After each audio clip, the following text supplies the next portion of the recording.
I'm so excited to show you guys yung mga pinamili kong damit ni Micaela. Nag-umpisa na ako mag-shopping ng kanyang mga damit pabalik sa Amerika habang maaga pa para hindi ko makakalimutan. At doon nga po kami ni Habi namili sa Diamond Shopping Center. At ang mga nabili ko guys ay mga malalaki na pang toddler na talaga, yung mga age 3 to 4 years na ganito ay pajama. Yung long pants lang po siya. Wala siyang kasamang top. Pero, mabilis lang naman hanap yung top na yun. 246 ang mura. Tapos, at ito naman guys, ay mga, ito na kaano na, pajama din. Ay, size ano ba to? Small size, pang toddler na malaki. Kasi ang bilis na yun, kaya lumaki. Tapos, ito naman, ay pajama din. Ay size medium. Nasa 100 plus lang guys. Doon sa US napakamahal na doon. So dito na ako bumili. Ito ay small, pang toddler din, pajama. At ito ay ng size to large.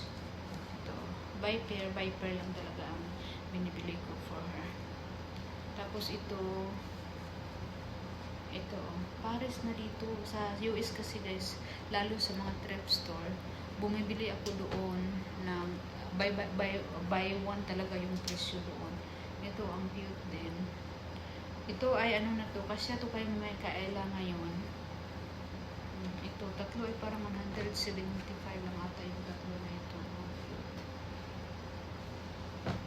Tapos ito ay pang 3 to 4 years old na din po ito. Pagdating doon sa US guys, hindi ko naman to ipasuot sa kanya. Ano ko lang, itago ko lang siguro after 2 years old. Ay, sana yun isa. After 2 years guys, pwede na ni Micaela isuot ito. Tapos ito yung underwear na binili ko ay mura lang din guys. Ito ay large. Ito, pwede na niya may suot ngayon. Pwede din after 3 years. Kasi ito large to large size. Kasi super amis talaga ako kasi napakamura.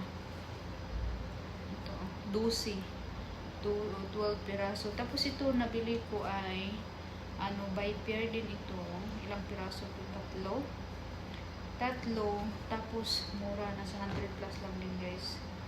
So pwede na niya isuot kasi sobrang init din doon sa Texas. Ayun. So alam mo magkano lang yung may medyas pa akong nabili ko. Ito lahat nito ay magkano, nasa 1,500 peso talaga guys yung presyo nito, o diba? Napakamura. Gusto ko mapadagdagan ito.